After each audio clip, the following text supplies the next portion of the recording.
So in today's video, we are discussing the integumentary system. So the integumentary system is a multi-layer covering of the body. हमारी जो body होती है उसकी जो covering होती है वो सारे स्ट्रक्चर्स किसके अंडर आते हैं, इंटीग्यूमेंट्री सिस्टम में आते हैं. तो ये जो हमारी बॉडी की कवरिंग है इसमें दो चीज़ होती हैं, skin and subcutaneous tissues. Skin के नीचे पाए जाते हैं subcutaneous tissues. Now what are the functions of the integumentary system? There are many functions. First is the protection. It protects our body from the sharp objects and any other objects which can damage our skin mechanically, and it protects us from the entry of the microorganism. It protects us from the ultraviolet rays. तो ये सारे skin के functions हो गए. Then it helps in the regulation of the body temperature. हमारी body sweat करती है through the skin, because skin में क्या पाए जाते हैं, स्वेट ग्लैंड्स होती हैं. So that is how our integumentary system helps in the regulation of the body temperature. Then we have the sensory perception, touch, ये सारी चीज़ें, पेन, ये सारी चीज़ें हमको स्किन के थ्रू ही इसका परसेप्शन होता है. Next we have the excretion of the waste product like sebum, जो वैक्स हमारी बॉडी से स्किन के थ्रू एक्सक्रीट होता है. और स्वेट जो होता है that is also a waste. Next we have the it provide the site for the synthesis of the vitamin D. तो हम जानते हैं हमारी स्किन में जब सन रेज आती हैं तो उससे विटामिन डी का प्रोडक्शन बढ़ता है because of the melanocytes present in our skin. ये पिगमेंट है तो ये भी स्किन में ही होता है. तो विटामिन डी का सिंथेसिस करने के लिए जो एक साइट होती है वो स्किन प्रोवाइड करती है. Now we have the complexion of the integument. तो जो स्किन का कॉम्प्लेक्शन होता है that depends upon the presence and absence of the melanin. अगर मेलानिन ज़्यादा होता है तो स्किन कॉम्प्लेक्शन डार्क होता है. अगर मेलानिन कम होता है तो स्किन कॉम्प्लेक्शन ब्राइट होता है, लाइट कलर होता है. तो ये हो गया कि कॉम्प्लेक्शन डिपेंड करता है on the presence and absence of the melanin pigment. Next is the presence of the break down products of the haemoglobin. जब हीमोग्लोबिन ब्रेक डाउन होता है तो उससे जो प्रोडक्ट्स बनते हैं उनसे भी हमारे स्किन का कॉम्प्लेक्शन डिपेंड करता है या वेरी करता है. Now we are starting with the skin. Now skin is made up of two parts, that is epidermis and the dermis. Now epidermis is the outer epithelial portion. तो skin क्या है, epithelial tissue है जो कि outer portion है. Now it is compose of the 5 layer. This you have to learn. ठीक है, तो 5 लेयर्स कौन कौन सी है इसका सीक्वेंस याद करना होगा. And this sequence is from outer to inner. तो सबसे बाहर वाली लेयर होती है stratum corneum. Next we have stratum lucidum. Next we have stratum granulosum, then spinosum and basal. You can learn it with a trick, that is CLG college SB. ठीक है, CLG SB से आप इसको याद कर सकते हैं. ठीक है ना. सो दिस 5 लेयर का सीक्वेंस है. This sequence is from outer to inside. तो जैसे आप देख सकते हैं स्ट्रैटम कॉर्नियम ये बाहर वाली लेयर है. Next we have stratum lucidum, next granulosum, spinosum and then basal. और इसके नीचे बेसिल मेम्ब्रेन है और बेसिल मेम्ब्रेन के नीचे क्या पाया जाएगा, डर्मिस पाया जाएगा. Clear. Now the second layer we have the dermis. Now dermis is found below the epidermis. Obvious है, epidermis के नीचे पाया जाता है dermis. ठीक है. It has 2 layer. डर्मिस की 2 लेयर्स होती हैं, outer papillary layer and inner reticular layer. और आज की वीडियो में हम मेनली एपिडर्मिस को डिस्कस करेंगे. ठीक है. तो जो एपिडर्मिस की लेयर है उसमें क्या क्या चीज़ें पाई जाती हैं, blood vessels, lymphatics, nerve fibre, sweat and sebaceous gland, connective tissue and hair follicles. तो यहाँ से क्वेश्चन ये बनता है कि स्वेट ग्लैंड और सेबेशियस ग्लैंड कहाँ पाई जाती हैं, स्किन की कौन सी लेयर में पाई जाती हैं. तो आंसर विल बी डर्मिस. ठीक है. नाउ तो जो हमारे पास एपिडर्मिस होती है उसमें स्टार्टिंग की 2 layers, that is corneum and lucidum, dead cell से बनती है. बाकी 3 लेयर में सेल्स लिविंग होती हैं. ठीक है. तो यहाँ पर भी जो ये 5 लेयर्स हैं एपिडर्मिस की, वहाँ पर किसी भी तरह की ब्लड सप्लाई नहीं है, नर्व सप्लाई नहीं है. ठीक है. तो जो और ये काफ़ी थिन होती है, 5 लेयर्स काफ़ी थिन होती हैं. ठीक है. Now as we can see in this picture the 5 layers. थोड़ा सा पिक्चर से देखते हैं. आउटर मोस्ट लेयर जो कि डेड कैरेटिनोसाइट से बनी हुई है दैट इज स्ट्रैटम कॉर्नियम. उसके नीचे ये पॉलीहेड्रल सेल्स की लेयर है that is lucidum. Next we have granulosum. इसमें जो सेल्स हैं इन सेल्स के अंदर पिगमेंट भरा हुआ है जिनको हम लेमिनर ग्रेन्यूल्स कहते हैं. पिगमेंट या फिर ग्रेन्यूल्स प्रेजेंट है. Next we have stratum spinosum. इसमें क्या है, लैंगरहैंस सेल्स पाई जाती हैं. और ये जो सेल्स हैं ना इसमें ये देख रहे हैं ये स्पाइन जैसे structures, that is why this layer is called spinosum. And the innermost layer of epidermis is stratum basal. और ये stratum basal किसके ऊपर रेस्ट करती है, ऑन द बेसमेंट मेम्ब्रेन्स. और stratum basal की सेल्स कैसी हैं, कॉलमनर सेल्स हैं. ठीक है. यहाँ पर ये मेलानोसाइट्स जो कि एक पिगमेंटेड सेल है जो कि बॉडी स्किन को पिगमेंट देती है, ये सेल्स यहाँ पर प्रेजेंट होती हैं, ठीक है। अब इनको डिटेल में हम पढ़ते हैं। First layer we have the stratum corneum. तो stratum corneum is the more superficial layer of the epidermis, सबसे बाहर वाली लेयर होती है।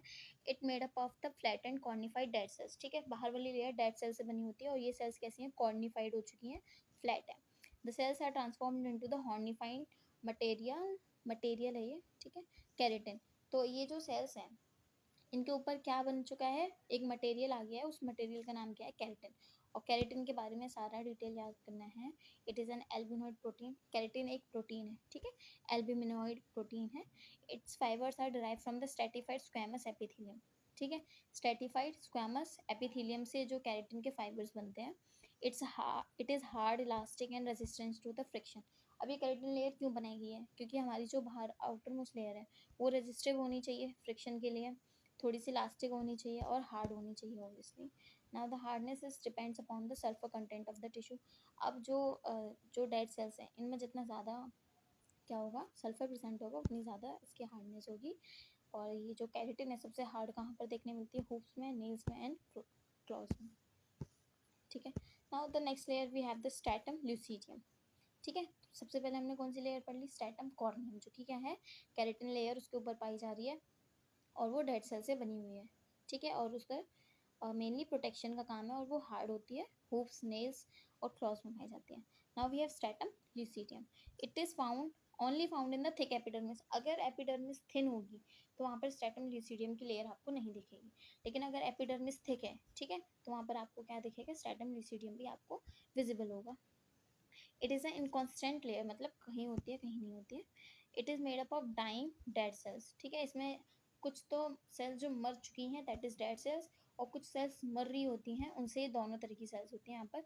और कौन सी सेल्स वो हैं जो मर रही होती हैं, दैट इज़ ग्रेन्युलोसम सेल, ठीक है। ग्रेन्युलोसम जस्ट इसके नीचे वाली लेयर है, तो उसकी कुछ सेल्स पेरीफेरी पे आती हैं और वो धीरे धीरे मरना स्टार्ट होती हैं। तो जब वो मरना स्टार्ट होती हैं तो हम बोलते हैं उनको डाइंग सेल्स, और मर चुकी होती हैं डेड सेल्स। क्योंकि डेड सेल्स होंगी तो वहाँ पे न्यूक्लियर प्रेजेंट नहीं होगा और कुछ सेल्स में न्यूक्लियर प्रेजेंट होगा क्योंकि वो अभी मरी हुई है। तो बस याद रखना है इसमें जो ल्यूसीडियम है, ल्यूसीडियम में कौन सी सेल्स होती है, ग्रेन्युलोसम सेल्स होती हैं। It forms thin homogeneous refractive zone between the stratum corneum and stratum granulosum. अभी हम दो ही सेल्स पढ़ रहे हैं, तो ये ल्यूसीडियम किस किस के बीच में आ रही है बताओ, ये आ रही है बिटवीन द कॉर्नियम एंड ग्रेन्युलोसम। तो इन दोनों के बीच में ना ये एक रिफ्रैक्टिव जोन जैसी दिखती है, देखो ल्यूसीडियम, ये ल्यूसीडियम है, ये वाली है, ठीक है। तो it forms a reflective zone between the stratum corneum and the stratum granulosum. Clear है, इजी है ये पार्ट। और रिफ्लेक्टिव जोन बनाती है, इस रिफ्लेक्टिव जोन को ही हम ल्यूसिड कहते हैं, इसलिए इसका नाम रख दिया lucidum. Now we have the stratum granulosum. This is the third layer of the epidermis. It composed of the granules containing flat cells. Granulosum नाम क्यों दिया, क्योंकि इसकी सेल्स में क्या प्रेजेंट है, ग्रेन्यूल्स प्रेजेंट है। और ये सेल्स कैसी हैं, अगेन फ्लैट सेल्स हैं। दे सिंथेसाइज हाईली बेसोफिलिक, ठीक है, basophilic granules by recycling nucleic acid. मतलब न्यूक्लिक एसिड क्या होते हैं, डीएनए आ रहे हैं ना, और भी तरह के न्यूक्लिक एसिड्स होते हैं, उनको जब रिसाइकिल करते हैं तो उससे एक बेसोफिलिक ग्रेन्यूल बनता है इन सेल्स के अंदर। और इस बेसोफिलिक ग्रेन्यूल्स को हम क्या कहते हैं, क्रेटोहाइलिन ग्रेन्यूल, ठीक है। और क्रेटोहाइलिन ग्रेन्यूल्स कहाँ पाए जाते हैं, ये हमारे पास कैरेटिन बनाने वाले फाइबर्स हैं और इनके बीच में ये ग्रेन्यूल्स में ये ग्रेन्यूल्स यहाँ पाए जाते हैं, ठीक है। दे गेट्स लेस न्यूट्रिशन, इनमें न्यूट्रिशन नहीं आते बिकॉज क्योंकि ये जो सेल्स हैं ये पुश हो रही है टुवर्ड्स द सरफेस। जैसे ये एपिडर्मिस की लेयर है सपोज, ये एपिडर्मिस की लेयर है, और ये ग्रेनुलोसम में क्या हो रहा है, इसकी जो सेल्स है ऊपर की तरफ पुश हो रही हैं, तो ऊपर की सेल्स में क्या है, कोई न्यूट्रिशन सप्लाई नहीं हो रहा है, तो इसलिए जो ग्रेनुलोसम सेल्स हैं, स्ट्रेटम ग्रेनुलोसम है, वहाँ पर न्यूट्रिशन सप्लाई बहुत कम होती है because they are push toward the surface, outer surface की तरफ। तो इसमें आपको क्या याद रखना है, ग्रेनुलोसम में ग्रेन्यूल कंटेनिंग सेल्स होती हैं, और ये ग्रेन्यूल्स कैसे होते हैं, बेसोफिलिक ग्रेन्यूल्स होते हैं, और इन ग्रेन्यूल्स का नाम क्या है, केरेटोहाइलिन ग्रेन्यूल्स। समझ में आ गया। Now the next fourth layer we have the stratum spinosum. अब ये मल्टीपल लेयर है, ठीक है, सिंगल लेयर नहीं है, multiple layers of polyhedral cells. तो सबका आपको याद रखना है कौन सी लेयर्स में किस टाइप की सेल्स प्रेजेंट है। तो स्टार्टिंग की दो लेयर्स हमने पढ़ी, कॉर्नियम और ल्यूसीडियम, वो डेड सेल्स थी, ठीक है। फिर ग्रेनुलोसम पढ़ी, वहाँ पे ग्रेन्युलर सेल्स थी, और उनमें कौन सा ग्रेन्यूल था, केराटोहाइलिन ग्रेन्यूल था। अब जो स्पाइनोसम है उसमें कैसी सेल्स है, पॉलीहेड्रल सेल्स है। अभी डायग्राम भी देखते हैं, देखो ये रहा, देखो now we have spinosum. Spinosum की सेल्स देखो पॉलीहेड्रल है ना, ये पॉलीहेड्रल सेल्स है, क्लियर। और ये सारी फ्लैट सेल्स हैं, ये अभी तीनों लेयर्स में हमने फ्लैट सेल्स पढ़ी हैं ना। तो स्पाइनोसम मल्टीपल लेयर होती है और यहाँ पे पॉलीहेड्रल सेल्स प्रेजेंट होते हैं। इन पॉलीहेड्रल सेल्स को हम क्या कहते हैं, प्रिकल सेल कहते हैं। क्यों कहते हैं प्रिकल सेल, बिकॉज इनके पास क्या होती है, स्पाइन जैसी प्रोसेसेस होती हैं इनकी सरफेस पे। जैसे ये इनकी सरफेस है तो यहाँ पे ये स्पाइन जैसी प्रोसेसेस आपको दिखने को मिलती हैं। दैट इज वाई द ये सेल्स को हम क्या बोल देते हैं, प्रिकल सेल बोलते हैं। और उनकी शेप क्या है, पॉलीहेड्रल शेप है। And they are tonofibrous. ये जो स्पाइन्स होते हैं वो एक्चुअली फाइबर्स ही होंगे। इन फाइबर्स का नाम क्या है, टोनोफाइब्रस नाम है, ठीक है। अभी फाइब्रिल्स कहाँ से निकलते हैं, दे रेडिएट फ्रॉम द सरफेस। ये जो सरफेस है, सरफेस से ही बाहर निकलते हैं। And make intracellular bridges between the cell. तो जैसे सपोज करते हैं ये एक सेल है, ये एक सेल है, ये एक दूसरी सेल है, तो ये क्या करेंगे, सरफेस से रेडिएट होंगे, इंट्रासेल्युलर ब्रिज बनाएंगे दो सेल्स के बीच में, और साइटोप्लाज्मा में बिखरे हुए दिखते हैं अपने को, ठीक है। साइटोप्लाज्मा में ये बिखरे हुए रहते हैं और ये इंटरसेल्युलर ब्रिज का फॉर्मेशन करते हैं। Easy, they radiate from the surface and make the intercellular bridge between the cell। तो आपको स्ट्रेटम ग्रेन्युलोसम के बाद स्ट्रेटम स्पाइनोसम में क्या याद रखना है, कौन सी सेल्स हैं यहाँ पे, प्रिकल सेल्स हैं। और उनमें क्या है, शेप क्या है, पॉलीहेड्रल शेप है, ठीक है।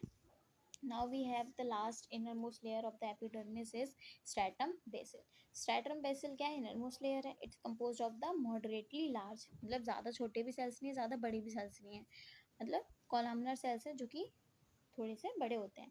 और ये कॉलमनर सेल्स क्या होते हैं, adhere to the basal cells to the other, नहीं रुको, ये कॉलमनर सेल्स तो यहीं तक है। अब ये इसका डायग्राम देखते हैं।